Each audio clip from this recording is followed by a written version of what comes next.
Ladies and gentlemen, welcome to Panel Session 7, Winning in the Gray Zone, Countering Russia and China Below the Level of Armed Conflict.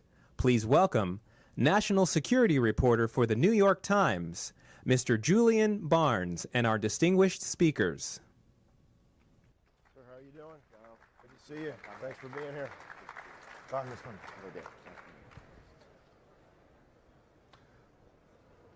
Welcome, everyone, to the best panel of the day.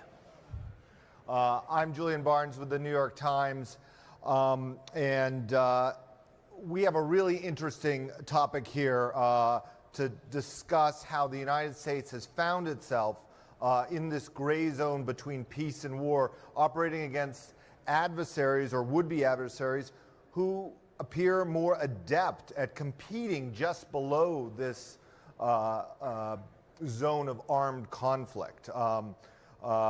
China and Russia have been able to apparently alter international borders through operations calibrated just below the level to trigger a military response. And so we have a great panel today, and I'd like to introduce them, and then we're going to dive in.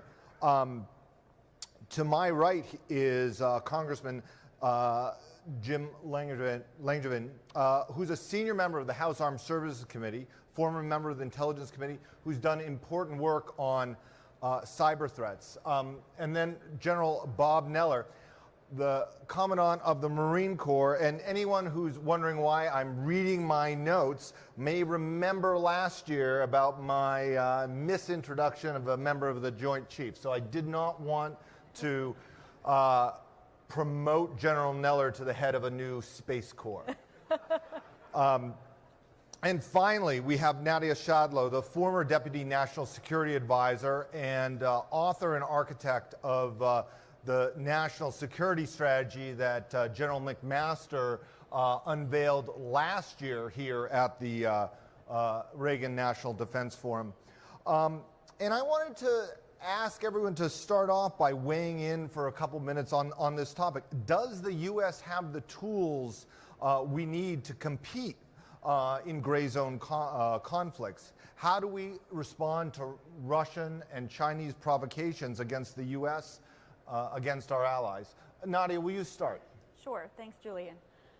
I think we have the tools. We have various capabilities, and they're sharp, and lots of the departments and agencies have them, but we're not necessarily putting them together in ways that are effective for this type of competition. And I'm using the word competition specifically because I think it's actually a better term than conflict. Conflict sort of assumes the beginning and an end. Conflict also implies that the military is in the lead for a lot of these competitions that are going on. So if we think about this as a competition, that requires us to think a little bit about persistence, about persistent engagement, about sustained engagement, and a little bit about campaigning, which is a useful military term that the Joint Staff and others have started to develop. So it's more of a long-term campaign that we're thinking about. And I can expand on that a little bit later. General. I don't know how you define winning. I don't think you're going to win in the gray zone. And I agree with Nadia. I mean, this is a long-term thing. You know, as Americans, I'll use a sports analogy. We like the field to be lined. We like there to be referees all around. We like there to be a defined period of time. The game only lasts this long. And we want someone to come out on top. And we call fouls. You know, you cheated. That's bad. The rest of the world hates American football. They like soccer. They like soccer. They go overtime, and then there's extra time, and Neymar falls down, and we all get angry, and everybody else is like, he's just trying to win. They pull, they fake their injuries, and we're appalled. And the rest of the world is like, you guys are stupid. And that's the way this competition is. It is a competition. And you know, we've all been watching. The Russians have a different style of this than the Chinese. The Chinese is much more economic, but it's just as insidious, and we've got to compete. The military, we have to engage, we have to build partnerships, we have to build partner capacity, but there are so many other elements of national power that have to be engaged in this. And again, lastly, this is not new. War or competition between nations has always been, at least at some point, below the level of conflict, with information, with violation of treaties, with abrogation of international law. So, I mean, this isn't anything new, but I think we have to change the way we think about competition. Congressman. Sure. I think definitely we have the tools to compete and to win. And I say win. I mean, the general is right. How you define winning? In my mind, we confront the challenges that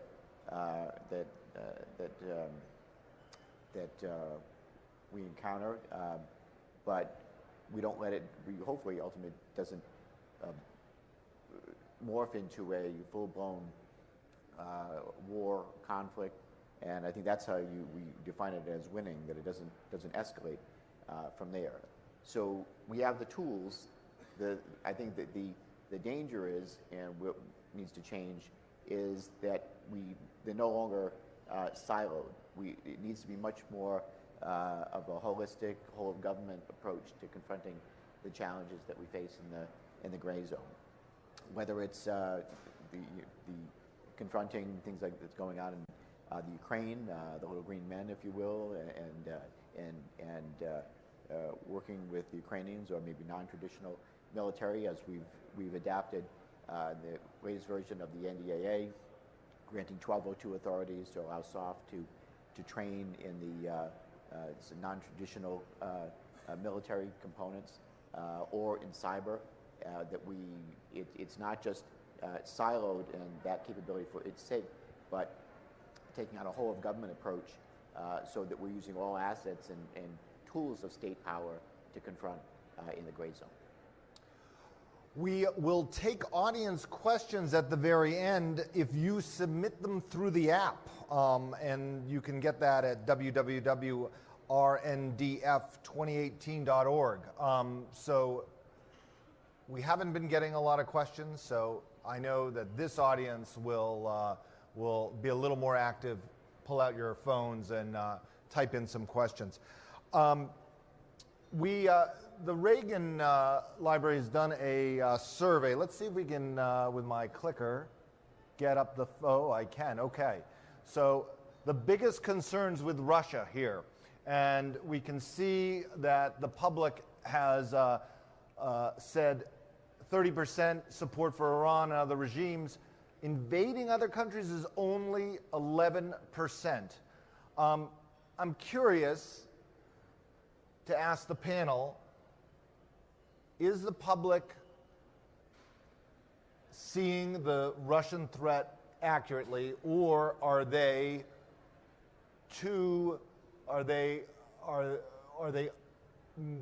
is the threat of Russia meddling with its neighbors greater than the public says here? Does anyone on the panel want to weigh in on a thought there? General, you seem to have something. Well, I think we all know that Vladimir Putin and others that grew up in then the KGB, now the GRU, they don't like the way the Cold War ended. And they're trying to reset the history book. And so things that they've done in Ukraine and Georgia, tried or threatened to do or have the potential to do in the Baltic states, things that they do in other former Soviet Union bloc states. I think it's understandable that most people aren't as concerned about that, but they are violations of international law. And it's just their total disregard, as Secretary Mattis said, for international law, just like the event of them deliberately colliding with a Ukrainian ship and then taking the three ships, holding the three ships and then taking the crew off, just like they've done in South Ossetia and Abkhazia and Georgia, and where they take advantage of where there's a Russian ethnic minority, and they use that as a basis for them being aggrieved, and they're going to protect their interests, and they go in and they use that as a pretext. And then they're very adept and very capable on social media, where they then blame the other person, and the cyber domain, the social media, the network allows you to be much faster with this. Your ability to deny or obfuscate or write your own truth is something as part of this. But I think they see more probably on the news with their involvement in Syria, and we recognize the Syrian regime is an evil regime, and so I'm not surprised by the results. But I think we need to pay attention to all these things. Nadia, have we been aggressive enough in confronting Russia in Ukraine or other places that it has sought to extend its influence, where it's annexed? Are we too afraid of escalating the situation in confronting Russia? What is your thoughts? I think not just in terms of confronting Russia, but I think in general, in terms of the subject of this panel, hybrid competition, concerns about escalation have been prevalent, I would say, over the past 10 years, and that's really hampered us from responding with the full range of instruments. I think that's changing now. I think a lot of things over the past year and a half of this administration has explicitly changed in terms of being more forceful about pressing back, even calling out, for instance, the WannaCry and other cyber attacks that have taken place. That's been different. I think our declaratory policy in those areas is also stronger. So I think that that's a good thing, because that flexibility on escalation actually has implications for deterrence, right? If your adversary or competitor knows that you're wary of escalation, that's going to have negative effects on our ability to deter future activities down the line. So it goes full circle. So I think that is starting to change, and I think will continue, especially in the cyber domain as well, which I think the Congressman also has been a key part of in terms of understanding the importance of this domain. And in terms of with the Cyber Commission and Congress's commission, and thinking more flexibly about it. Congressman, will you weigh in on that, and whether we are responding aggressively enough to the gray zone, whether it is a cyber attack or a hybrid attack? I think we need to respond more, and I think that we put ourselves in jeopardy, or make it more likely that Russia will be more aggressive the more we look the other way, or we don't confront. And doesn't necessarily mean confront overtly. Again, this is where the gray zone comes in. And by the way, it's a whole of government approach, and working with international partners and allies. When the Russians invaded Crimea, there was an international response with sanctions. I think it should be stronger. And again, as Russian aggression continues, again, a whole government, and not just military, but whether it's through sanctions and calling them out, I think that's essential. I spend a lot of time on the cybersecurity field, and that has a direct implications there. We can't let the Russians' aggression, Vladimir Putin's aggression, go unchecked, unanswered, because he's just going to be emboldened to go further. Congressman, at the beginning you mentioned the importance of whole of government approaches. That's a term that's thrown around a lot. Journalists tend to roll their eyes when we hear it. The reality is the authoritarian regimes in Russia and China very much have a whole of government approach, where they can utilize their diplomats, their military, their industry together for a concrete goal. How good a job has the United States done in responding to these hybrid cyber information attacks with a coordinated response between military, diplomats, and industry?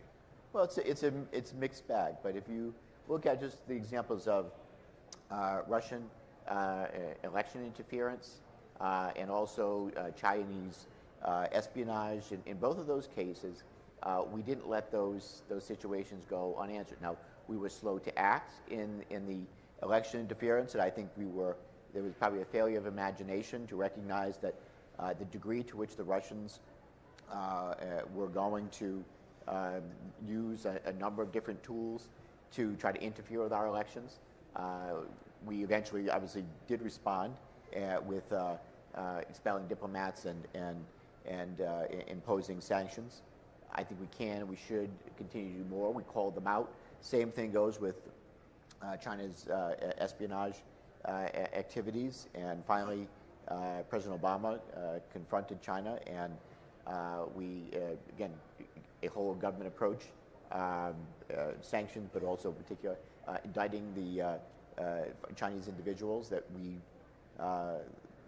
named as being key players in stealing our intellectual property. And it resulted, of course, in an agreement between China and the United States and China to curtail that activity. Now, I'm not naive to say that it stopped it, but it did put the pause button on China's activities. So those are two examples where by confronting, by outing, with its imposing sanctions and through the Justice Department indictments, that's what I'm talking about in terms of this whole government approach to confronting in the gray space, in the gray zone. So it's a mixed bag. We've got to get better at it and don't let things go unanswered. Dr. Shadlow, I want to take my question and make it blunter. Is the State Department doing enough? Are American diplomats doing enough in this kind of conflict to confront disinformation, deter hybrid war? I don't want to be critical of my colleagues at the State Department. I think that the problem is a little bit broader. The whole of government hasn't effectively helped us as an operational concept. It's not an operational concept. We need to think in a completely different way. We need to think in terms of a campaign plan. How do we solve a particular problem set, and what capabilities do we need to bring to bear to solve that? The whole of government approach has ended up just putting all the stovepipes sort of in front of us in one room. It hasn't helped us, to use General Neller's analogy, and my friends in the audience will know I'm not a sports analogy person, but we're not working as a team in the same way that a soccer team or a football team are working with whole of government. So I think we need to shift our approach overall. I think the State Department, like other civilian agencies, they do not tend to think competitively, right? The agencies that think competitively in our government are the military and IC community for the most part. So overall, we do need a shift in those agencies, not just state, but across the board, USAID as well, to think more competitively because they have pieces in this competition. We need to think about, ask ourselves, where is our Internet Research Agency? Where is our Quds Force? Obviously, we don't mirror those organizations. We're a democracy. But those types of capabilities working with new modalities. So I think we need to spend the next year building on the commission, the National Defense Commission report that was just out that identified the need to improve in operational concepts, to come up with some new modalities and test them out. I mean, there's a lot of stuff going on, and it's very easy to get focused on what we would call the near fight, deploying people, bringing them back, doing what we need to do. This is a long fight. The Chinese wrote their plan in 1949. It's a 100-year plan. In 100 years, we're going to dominate the world. They've told us everything they're going to do, and they're doing it, and we're sitting here and we're watching it. Now, I will speak to the military dimension. It's much easier, and I think we've been effective in blunting some Russian actions militarily, and we're watching it. Now, I will speak to the military dimension. It's much easier, and I think we've been effective in blunting some Russian actions militarily in Europe because NATO's become more energized, they're spending more money, we've deployed 3 multinational task forces to the Baltic states, we provide foreign military sales to Ukraine and Georgia and other countries. We've increased the deployment of U.S. forces back to the EUCOM AOR. So I think there's a visible, tangible commitment. And in Syria, we've had our bumps in the night with the Russians, but we have a deconfliction process where the chairman and other commanders work through that. But it's not unsophisticated, but there's really not an economic piece to this, kind of like the Cold War. There wasn't an economic piece. They're not economically a competitor with us. China is much more subtle about this. But militarily, I mean, it was a couple months ago, they said they were going to provide defense attachés to Papua New Guinea, Vanuatu, Fiji, Tonga, and some other islands out in the South Pacific. And that should concern us because our coverage is low. And so they'll come in there and they'll try to get those countries to gain port or airfield concessions, to try to sell them military equipment, to try to take their military and send them to school in their country. And the Chinese they'll pay for the military officer, their family, and all their children to come to China. And I'll just end with this story. So I went to Thailand, and Thailand has a military government. They had a coup d'etat. They overthrew a duly elected government. And because of that, none of their officers can come to school here anymore because of our laws. And we should hold them an account for that, and we should make them hold an election. But I went there. I was the first commandant to go there in 25 years. And now all these Thai generals remember Captain Neller, the Thai Marine generals remember Captain Neller when I taught them at the basic school.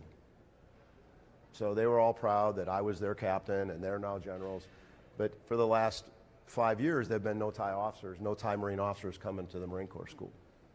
And if that goes another 5 years, and instead they go to China, what does that gain us? Granted, we need to hold their government to account. So as an observer, I would say sometimes, remember the second line of effort in the National Defense Strategy is maintain and build alliances and partnerships. We can't make it too hard to be our friend. We should hold people accountable for human rights and illegalities and trade. I got that. But we can't make it too hard to be our friend, because otherwise there will be others that will step into that void, and then we'll wake up one day and we'll be where we are. Congressman, what do you think to that very specific example? Should we find a different way to hold the Thai government to account and continue the military-to-military ties in the name of a strategic competition with China and not letting them drive a wedge between our friends? What's your view of that? I agree that engagement is the best defense. We can't be isolationist. We have to figure out a way to deal with the Thai situation. And I think the general is right. The engagement and having people come here to study here. I think, by the way, our best way of staying relevant in the world and also having our best defense, having people around the world understand our principles and values, what we really stand for, is by coming here, studying here, and whether it's the people in the military or the student population, because then they come back, and even countries in the Middle East, they can't just get their news, if you will, just from Al Jazeera, or we've already lost the ideological war. We need to have people come here. Engagement is I believe, the best policy. So the Thai situation, I agree with the general. We've got to find a way to engage with them, allow people to come here, but at the same time not compromise our principles and values. So we've got to continue to relook at how we're engaging. General, you have some Marines in Norway right now, and there are those who say it's not a large number, but it provides a complicating factor for Russia. There is a deterrence. It's not just training for those Marines up there, but it's also a measure of deterrence against Russia. How has that worked out? Do you feel like that has increased American security? And what would you would you grow that force? How do you think it has been employed so far? The United States Marine Corps has a long-standing relationship with Norway from the Cold War, where we established a pre-positioned equipment set in some caves over there, which was part of the NATO-U.S. response to potential Soviet aggression. And so through a number of evolutions since the Benghazi consulate attacks, we've ended up deploying a small number of Marines up there, and this year we increased it. It's a rotational presence. There's no base. The Norwegians politically have agreed to this, and if they ever told us that it was not acceptable to them, then we would leave. But it gives us a great opportunity to operate there in that environment, particularly in the cold weather, which is something we haven't done for a while. And the Norwegians their military is very effective, and they're great partners, and financially they take care of us really well. So if the Russians are afraid of 700 Marines in Norway, I'm really a happy guy. And we just did a large exercise there. NATO did, Trident Juncture. We had about 8,000 Marines go there, and there was a reaction by the Russians, both informationally and militarily. So I think it was good. It was good. It was good they were paying attention. I'm glad they were paying attention. I'm happy they were paying attention. But that's not why we're there. We're there to train, and those Marines that are there, they're going to operate throughout. Some of those Marines that are there previously have been in Romania, so we'll go back to Romania to train. Those Marines will go to every NATO country. They'll train with Sweden, they'll train with Finland, and so it's part of this second line of effort to maintain and build alliances and partnerships. And our friends and NATO allies are glad that we're there, and it's a great opportunity for us to get experience and expose these Marines to this different part of the world. Dr. Shadlow, have we done enough in Europe to deter Russia? 700 Marines, is it, and U.S. forces in Poland, NATO forces in the Baltics, is it enough? Should we have more? The Poles would like a permanent base with another armored brigade from the United States. What do you think? Our spending in Europe has been maintained, and it's even at higher levels. I don't know the exact number. I don't know, General Neller or Congressman, if you know, but the European Reassurance Initiative is at higher levels than it was in the previous administration. I personally, not part of the administration anymore, think I understand the Poles' argument. I think that could be very powerful in terms of deterrence. I think it's something we should consider. I know my colleagues in the audience from AI and other think tanks have thought hard about different kinds of deployments in Europe. So I think we're doing a lot. I think the President's successful efforts to get NATO allies to spend more has been a big factor also in improving our deterrent posture there. So I think, I think we're doing pretty well on that area. Where we're not doing so well, again, is in the subject of this panel, this sort of hybrid competition, which one point I would like to make, just because I think it's relevant almost to the whole day of discussions across the panels at the Reagan Defense Forum, is the degree to which the private sector is a part of that competition, the degree to which the private sector is an asset or an ally to the U.S. government to proceed in that competition. And I think that this is a big area, and it's been a subtext of many of the panels today. And it's one that we haven't quite answered, although you in the audience from different parts of the private sector will have different views, obviously. Congressman, how do we get the private sector to be more active in this, whether it is improving their own cyber defenses, cooperating more with the Defense Department in developing new technologies, or other endeavors? Well, certainly we've tried to incentivize closer work with Silicon Valley and taking advantage of the unique and innovative off-the-shelf technologies that they develop. The DIUX is one example of how we're trying to engage more with the private sector. On the security standpoint, on cyber, there's a number of things that the private sector needs to do to kind of protect that from the low-hanging fruit of cyber threats and challenges, so protect their own intellectual property. And then as things escalate, as things get more serious, that's when you engage more with the Department of Homeland Security, or ultimately the Pentagon, was they're now changing strategy and leaning forward more. I applaud that.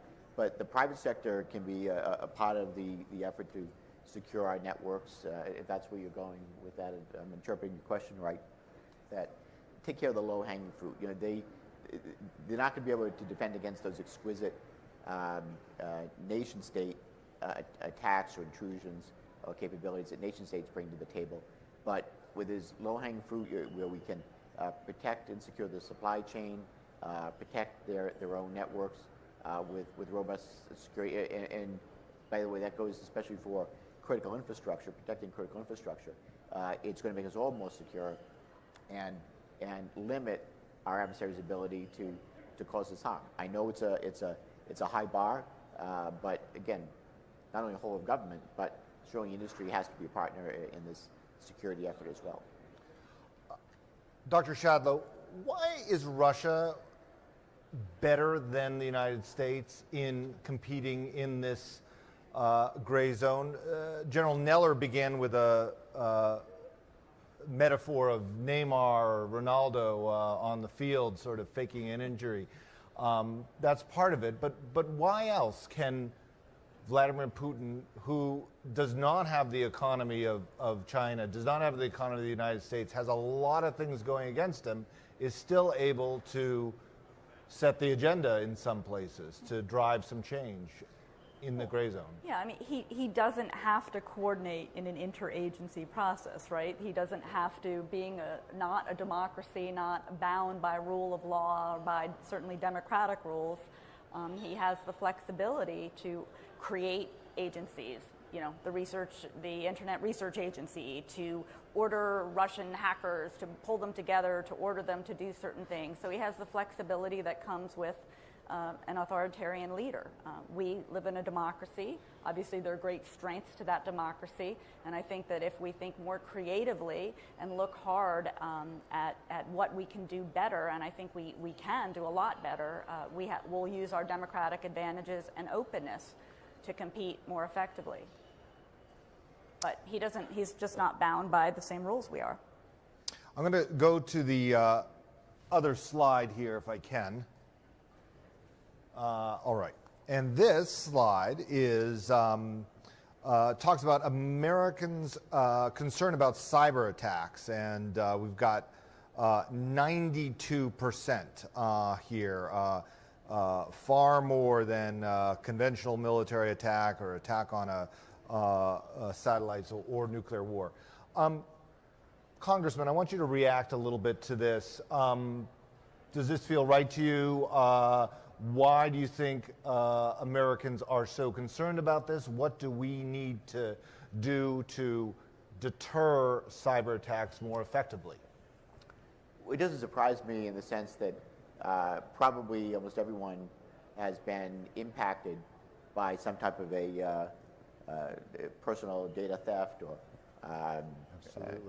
their identity stolen, getting caught up in the Equifax breach.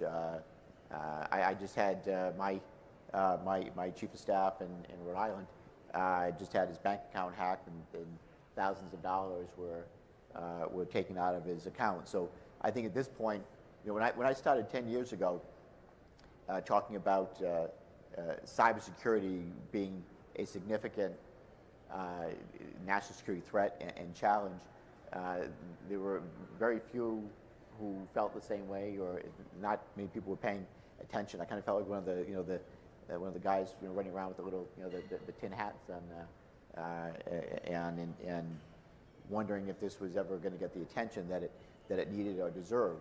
And Mike McCall and I started the Cybersecurity Caucus 10 years ago. I served on the CSIS Commission for Cybersecurity for the 44th presidency, and in all that time, both then and since, I recognize that certainly modern warfare has forever changed. We're never going to see any kind of conflict again without some type of a cyber component to it. The American people, they've been sensitized to the issue of cyber, I think because of this personal connection, because of data theft and compromise. So cybersecurity is, and the challenges that we're facing here to stay. The American people, I think, obviously are sensitized to it now. We now need to continue to double down and do more to secure our own networks. General, a question to you in your role on the Joint Chiefs. The Trump administration loosened the rules around offensive cyber operations earlier, cut away some of the bureaucracy around that in order to make the ability for Cyber Command, the United States military, other aspects of the government react more nimbly to cyber attacks on the United States, threats to elections. There have been reports that Cyber Command has done some operations in Russia. What is your view of the balance? Are we doing enough to counter overseas cyber attacks on democratic institutions? Should we do more? Well, if General Paul Nakasone, head of NSA and Cybercom, were here, I mean, he'd be the one, if he could say anything, he would answer it. But I think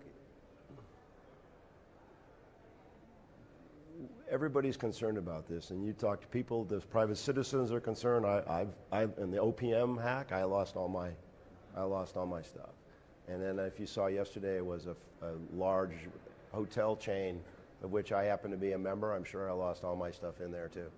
So I don't know what the ramification is, and like you, I mean, the network is very seductive because we expect it to work all the time, and when your phone doesn't work, you know, you get all upset and angry, and when the insurance company makes you take the text and type in the thing, you're like, why are you doing this to me? I used to be able to do this work in 5 minutes. But they're doing that to protect your data. So we're in a different place. I mean, the people I talk to that are in this business, they say we're in phase 2 of combat every day.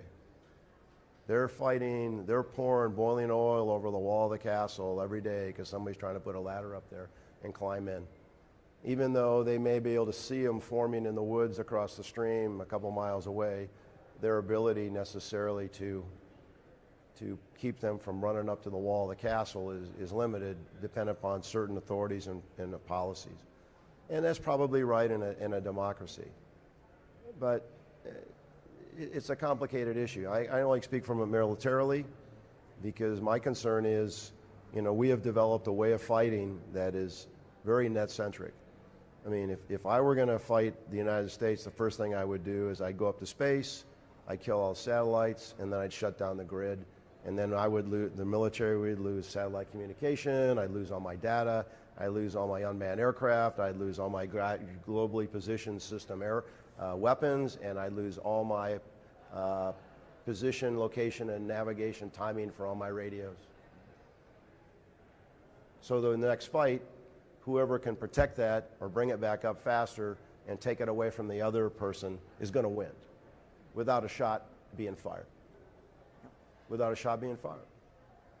And so you'll see all the military forces developing these capabilities to not just defend themselves, which is much easier legally and policy-wise than it is to do offensive stuff, depending upon where we are. If we're in a designated area of hostilities, we have much more latitude with what we can do, but there still has to be rules and legalities and things like that, and coordination with other agencies, because you don't want to screw up what somebody else is doing.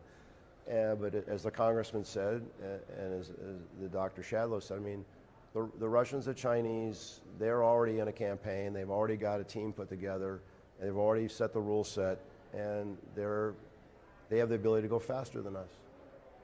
And that's really, I think we've got the capabilities, but we got to be able to go faster. I mean, it's a battle, but just with different capabilities. Congressman, what do you think about whether we are doing enough in cyber offensively, or in a sort of, at least in terms of overseas operations? Is there enough oversight on this? And also, do we talk enough about it so that we can have a cyber deterrence? Should we talk more about as Senator King mentioned this morning, about the sort of kinds of weapons we might have in our arsenal in order to deter Russian or Chinese interference?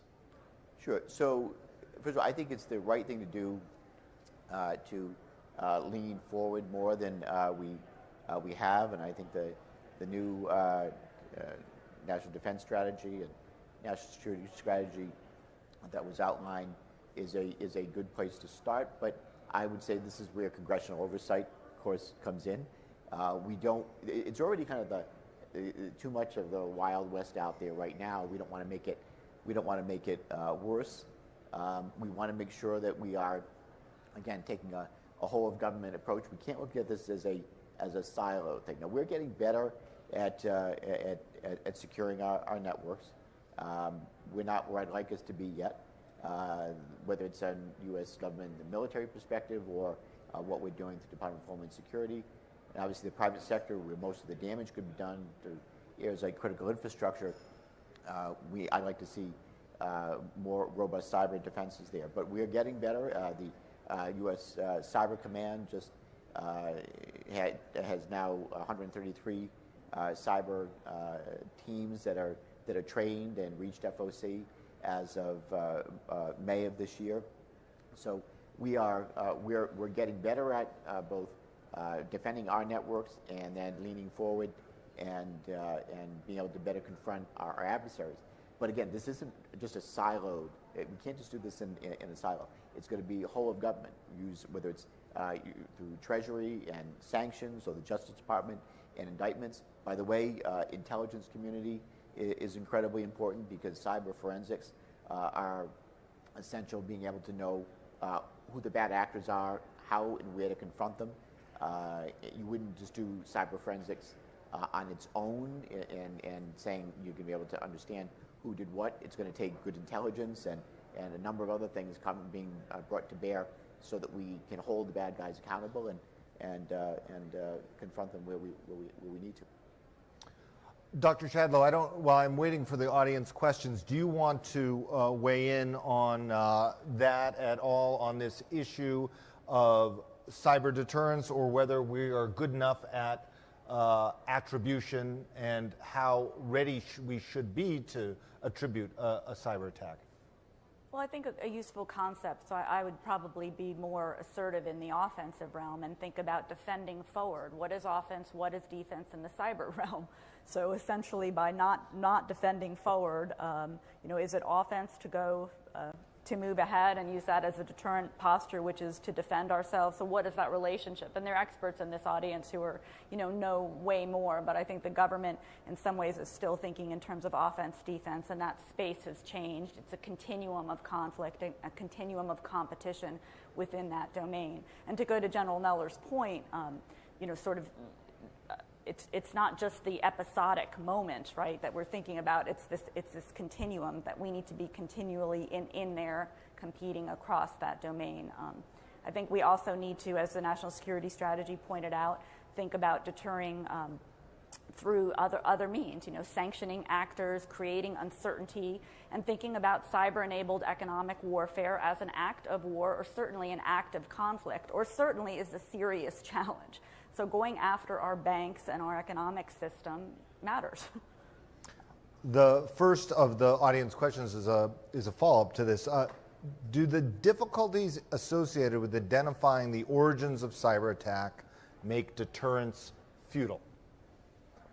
Who wants to weigh in? No, I don't think so.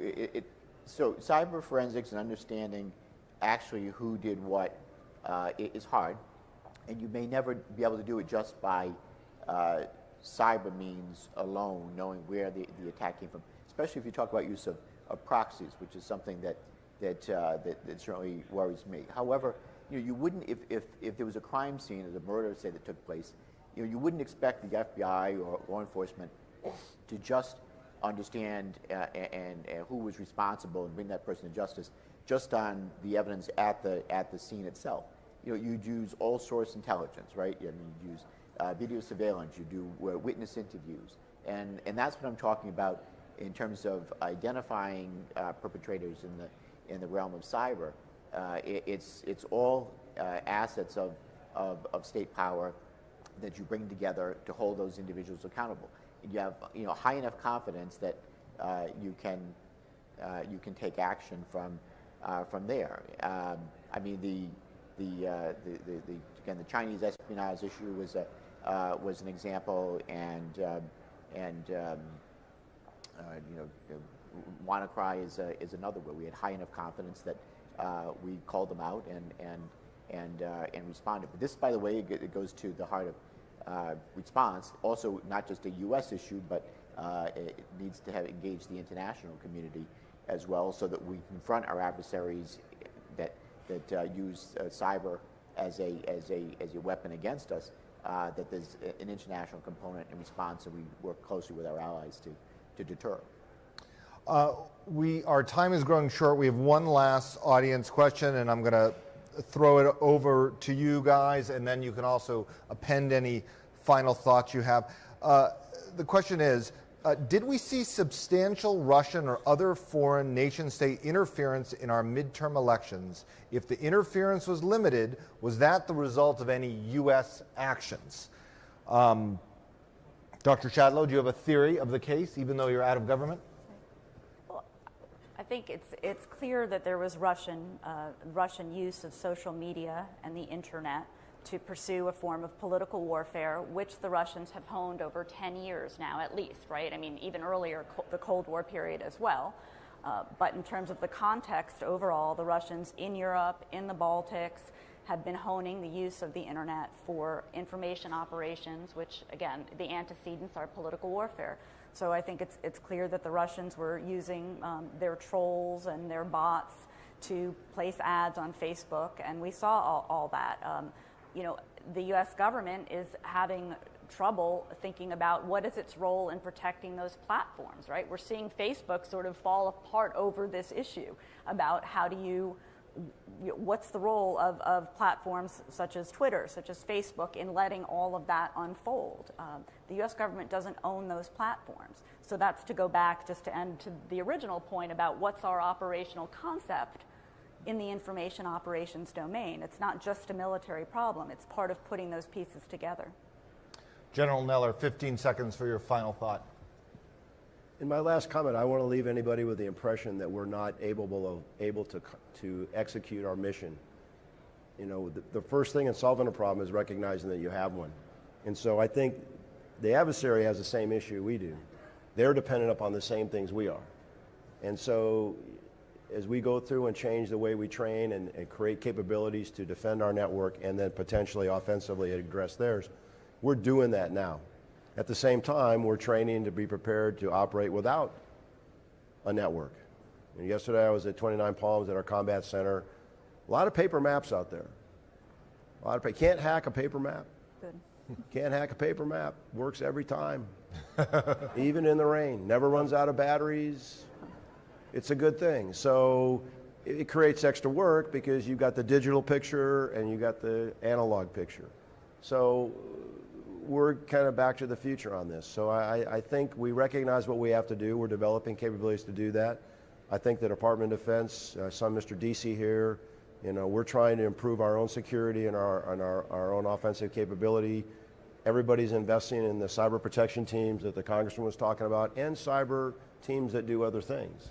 And so everybody's growing that capability, and because that's where the fight goes every day, and that's where the fight's going to start.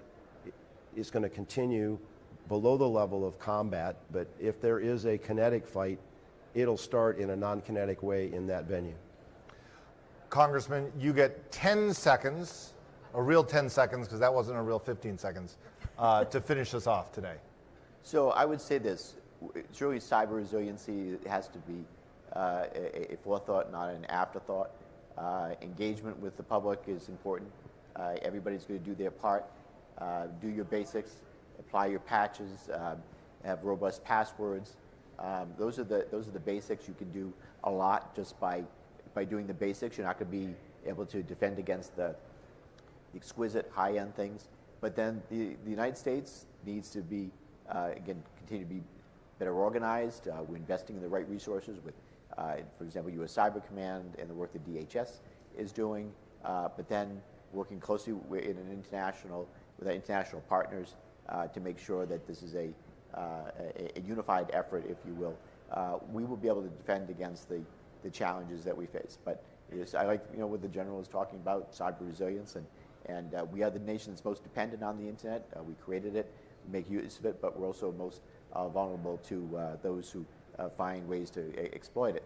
And we've got to get better at closing those avenues of opportunity for our adversaries. So confronting being aware and not letting things go unanswered. That's why I believe that we will continue to stay strong in this area and protect the country. Please join me in thanking our panel.